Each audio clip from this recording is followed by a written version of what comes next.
Hi, everyone. Welcome back to another session. And I'm so excited for my next guest. And this is Ian Golding.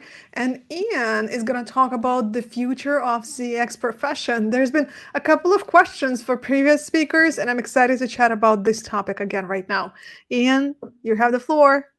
Fantastic. Thank you so much, Natalie. And good morning, good afternoon, good evening, wherever you happen to be in the world.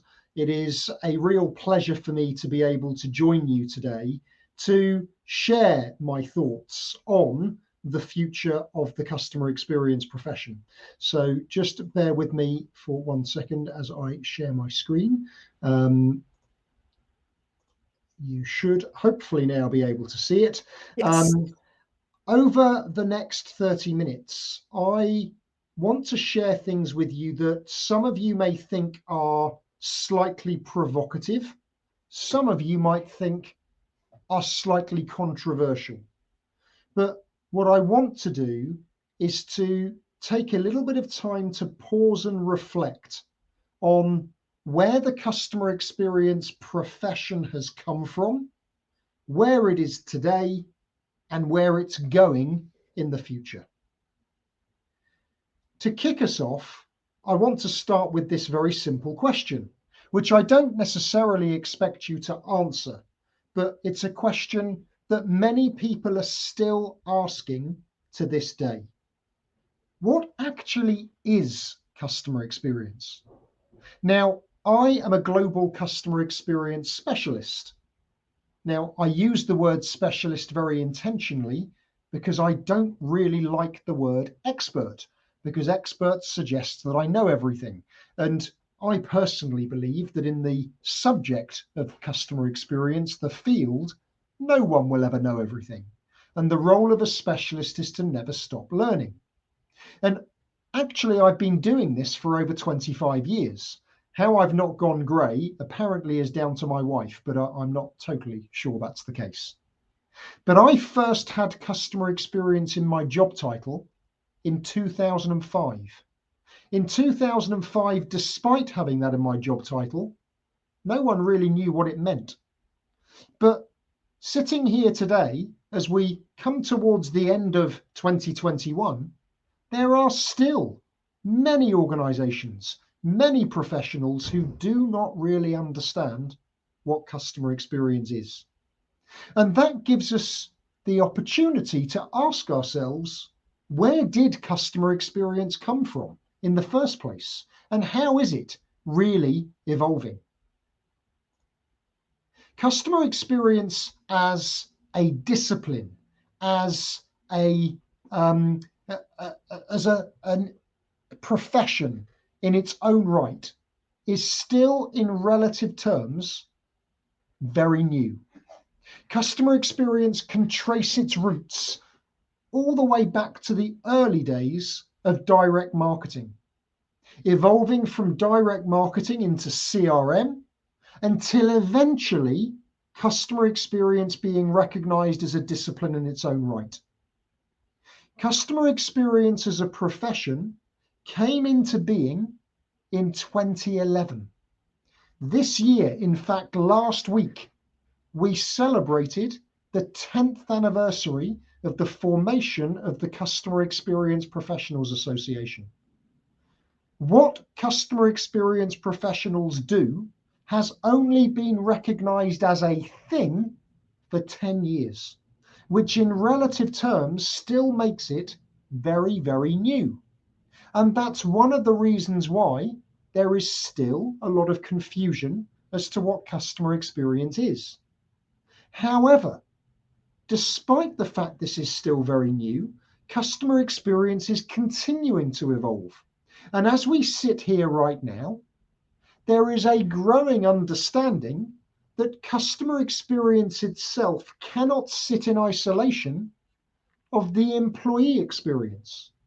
Over the last 3 years, there's been a growing recognition of the importance of aligning the employee experience to the customer experience. The most customer-centric organizations in the world have always recognized that the way you treat your people is the way your people will treat your customers.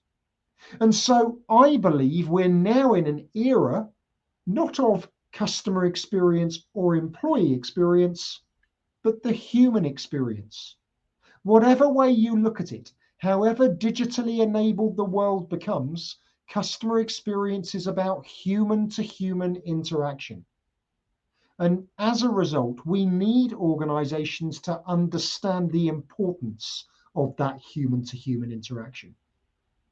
So, taking that into context, what has this profession achieved over the last 10 years? Now, I would argue that the profession has achieved a lot in terms of putting customer experience into the conscious mind of almost every industry on earth. There is now an articulation, a rhetoric around customer experience that you hear most companies talking about. In fact, the acronym CX itself wasn't a thing until 10 years ago. Beyond that, the science that customer experience has become is also growing in recognition and understanding. In 2014, the world's first professional qualification in customer experience came along. And that professional qualification defines the standards by which the profession should operate. All of this is something that those working in the field of customer experience should feel proud of. Ironically, as we all know, customer experience has always existed. From the day an organization was created, it was delivering an experience. It's only in this last 10 years that many have become consciously aware of that. So there is a lot of positives in terms of awareness and visibility for us to look back on. However, and regrettably, the words but and however, I find myself using a lot when I talk about customer experience as a discipline. Because despite the positives that I've just referred to, unfortunately, the advance of customer experience as a discipline, the practical application of it, the delivery of a tangible benefit, a return on investment, is still not evident enough. And unfortunately, whilst the awareness of customer experience continues to grow, what we need to ask ourselves is the discipline actually advancing and moving organizations forward in a way that they're able to realize the sustainable growth that they're looking for? Or is customer experience going backwards? Every year, I'm asked the same question more than once. When is customer experience going away? What is it going to be replaced with, Ian? And you'll be pleased to know that my answer to that question is it's not going anywhere, because it's always been here and always will. And so fundamentally, this is not about is customer experience going to be replaced by something else. What we need to understand is, how do we do it? What is it and how do we do it? Now, I know that you will all be very consciously aware of understanding that customer experience is the representation of everything an organization does that enables your customers to interact with your products and services. That's what customer experience is. Customer service is just one element of that. And it's critical that there is an understanding that to enable that experience to not just be understood, but to enable us to continuously improve it, we must be able to adopt the competencies that are required to make it happen. Now, I know that many of you are joining us from North America today. And North America, for many of the right reasons, will argue, and I agree, that it was the pioneer. That part of the world were the pioneers of customer experience as a discipline. And some of the very best examples of sustainable customer centricity come from the US. However, unfortunately, the US is also a land of extremes, because whilst it has the very best examples of customer centricity, it also has some of the very worst. And interestingly, I'm in a very honored position of seeing customer experience as it evolves on every continent on Earth. Over the last 10 years, I've worked in over 50 countries around the world. And what I've observed is that whilst in certain parts of the world, the adoption of customer experience competency is going forwards, in the more established markets like the US, what we're now seeing far more often is customer experience going backwards. I do a lot of work in Africa, a lot of work in the Middle East, a lot of work in Eastern Europe, where there are many so-called less developed economies. But in those so-called less developed economies, there is a real thirst for knowledge, a hunger for information, and they are absorbing the competencies that are required to differentiate on customer experience, and they are starting to do something with it. The problem with more established economies like the US, like the UK, like much of Western Europe, there is a combination of arrogance, ignorance, and apathy that is leading to too much talking about customer experience and not enough practical, demonstrable change. Customer experience is a long-term business strategy. It is also something that is not a project or an initiative. It is a way of working. It is a way of changing the nature of the way everyone thinks and acts in the interests of the customer. The problem in what I'm describing as more developed markets is that there is a subconscious mentality that we've already done it. We've been doing this for years. We know what we're doing. But unfortunately, that is not the case, because customer experience is a continuous, never-ending cycle of activity. You've never done it, because as we've experienced over the last 18 months, things change. Many things that are out of our control. And when the environment changes, customer behavior changes. And if we're not constantly evolving the way we manage and improve the experience, we will start to see our business suffer. And sitting behind this is still a fundamental lack of understanding of the competencies that are required to become sustainably customer-centric. I describe customer experience as a science.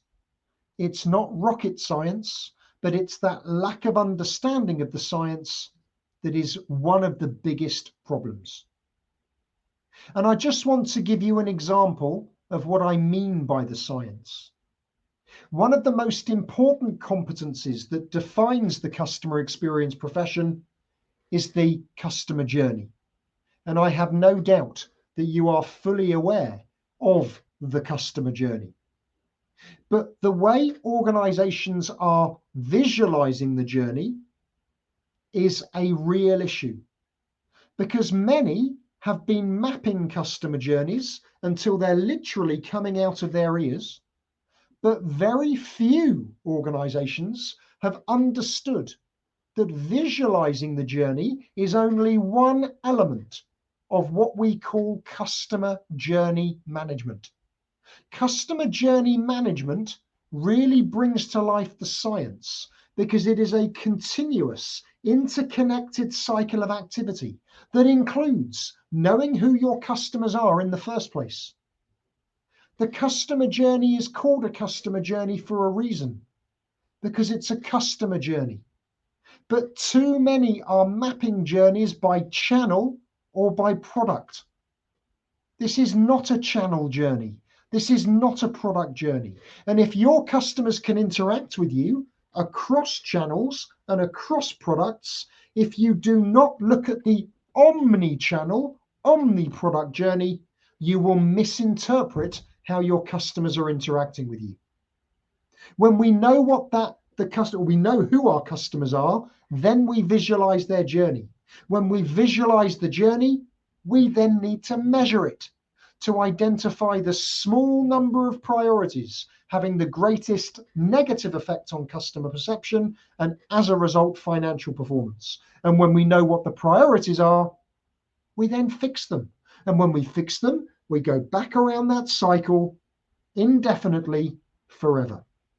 It is astonishing how many organizations have mapped their customer journeys once and never looked at them ever again. There are many organizations who've been measuring the experience in some way for years, but they don't know what the journey looks like. And if I poke and prod companies hard enough, they'll tell me what they think their priorities are, but they never fix them.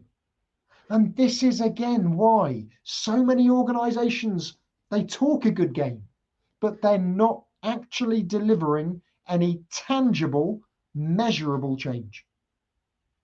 And that manifests itself into a lack of understanding that if we're going to improve the experience, we need to have organizational alignment. And fundamentally, we need to align these three organizational layers.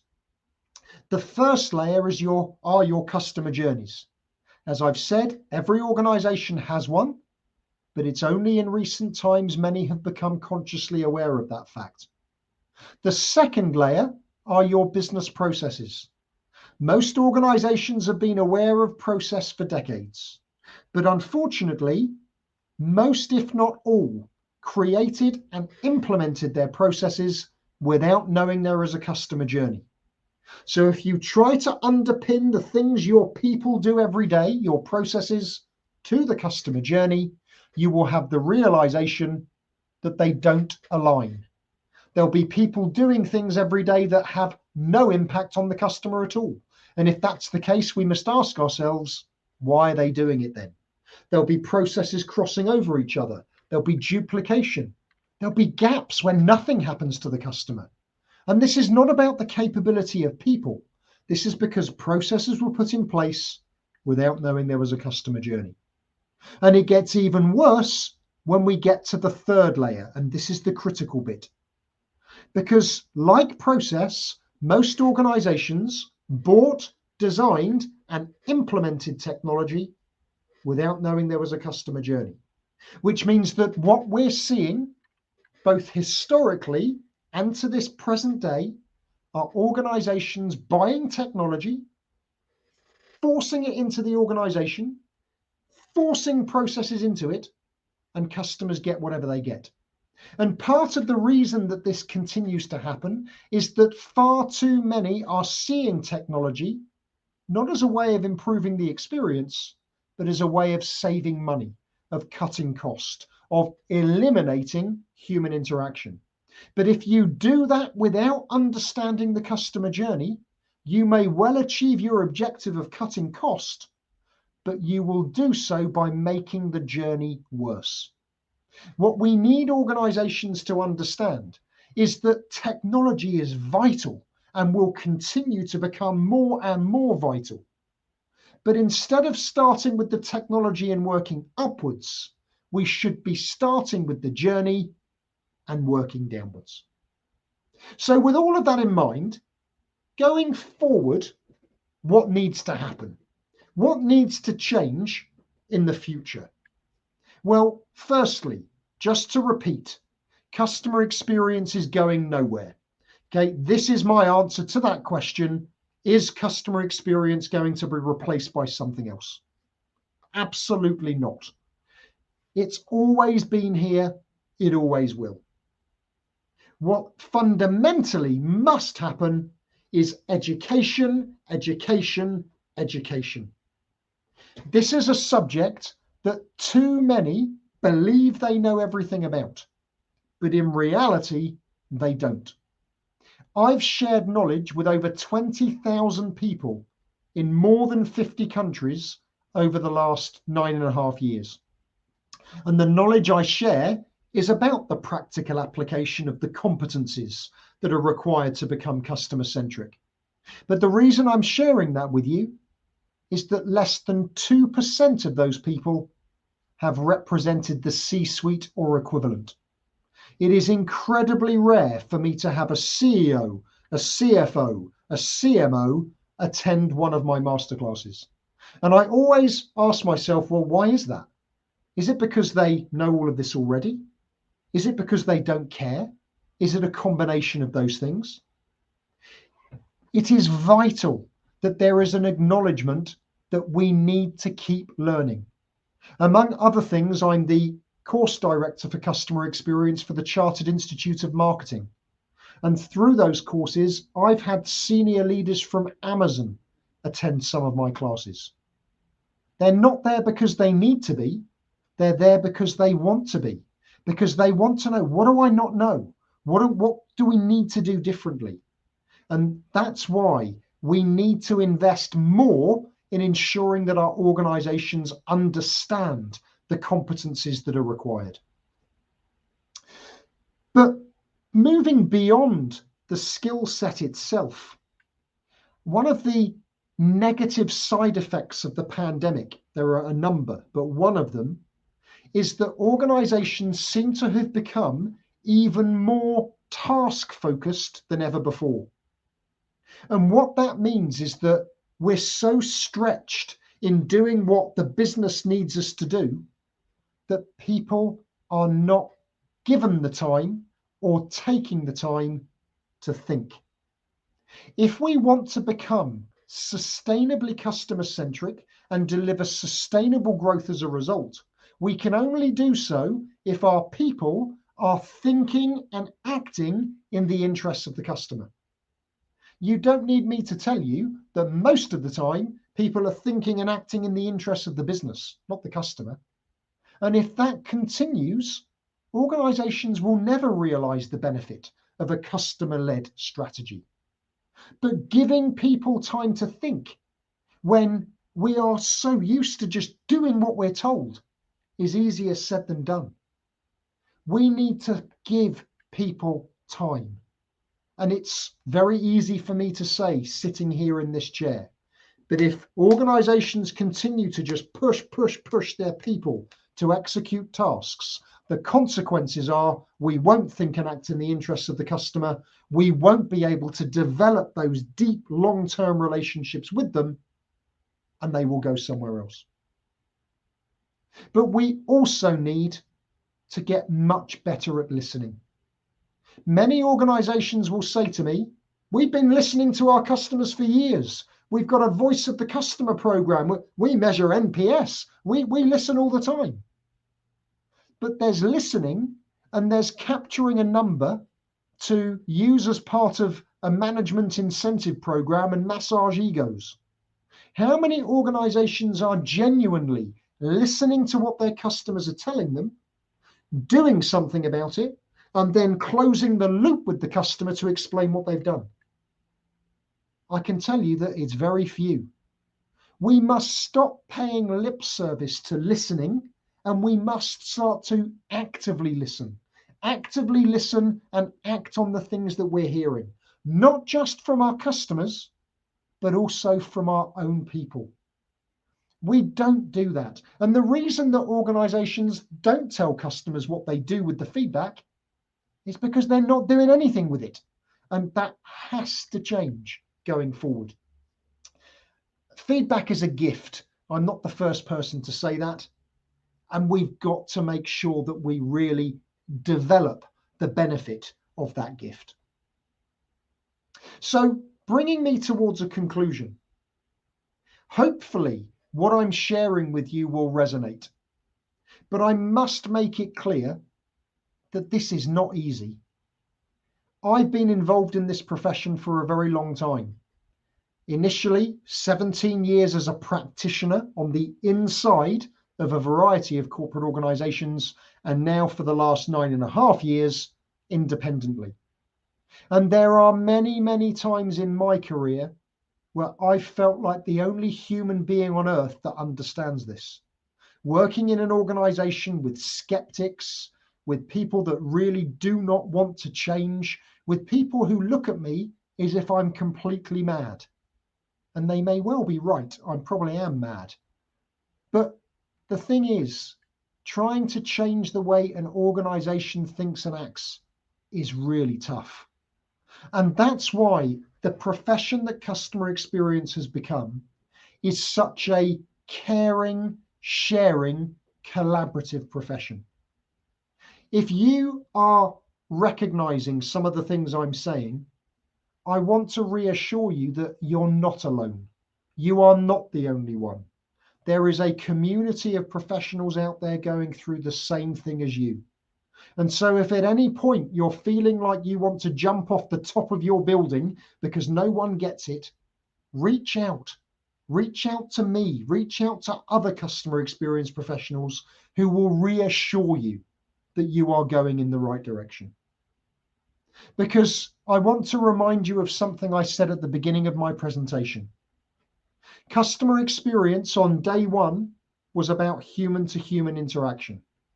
Customer experience today is about human to human interaction, and customer experience will always be about human to human interaction.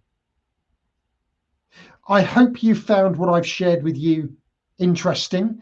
If I've been provocative or controversial, I don't make any apology for that, but challenge me, ask questions, and if we haven't got time to ask them now, here and now, reach out to me, and I'm always happy to answer questions later on if necessary. So with Great. that, I shall pass back to Natalie to see if she wants to grill me. Yes, there are a couple of questions. We do have only a couple of minutes, so let's see how many we can take. Okay. Cara is asking, what suggestions do you have for CX leaders to feel empowered in lifting up their department to be taken seriously? Okay. It's a very good question. And without wanting to sound too much like a consultant, it depends. It depends on your organization and the environment. Let me just stop sharing my screen so you can see me. And the environment that you're working in. I think I talk a lot about authority and credibility. So when I talk about authority, what you need to determine is how you can leverage different types of authority. Most customer experience professionals do not sit on the C-suite, which means that you can't leverage your positional authority to get people to take you seriously and influence them. So you need to consider two other types of authority, one being borrowed authority. Whose authority can you borrow that does have the position? And the other type of authority is earned authority. You earning the authority, so your position in the organization is irrelevant. Those getting the professional qualification in customer experience, for example, are earning the authority to be able to increase the momentum. Tomorrow, I'm hosting the 12th year of the UK Customer Experience Awards.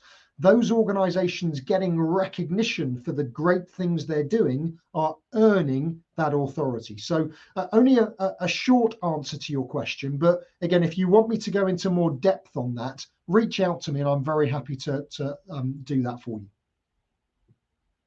Awesome. We have very positive comments here. We have Pauline saying, love your points of view. We also have Irina saying, always pleasure to listen to you. So, Ian, thank you so much for sharing your expertise. You give us a lot to think about. It's an absolute pleasure. Thank you so much for having me. Everyone, be sure to connect with Ian. And I know that there's been a LinkedIn link somewhere in the chat. So be sure to check it out and follow Ian. Thank you so much. Look forward to chatting with you again. Fantastic. Thank you, Natalie. And everyone, I'll see you in the next session.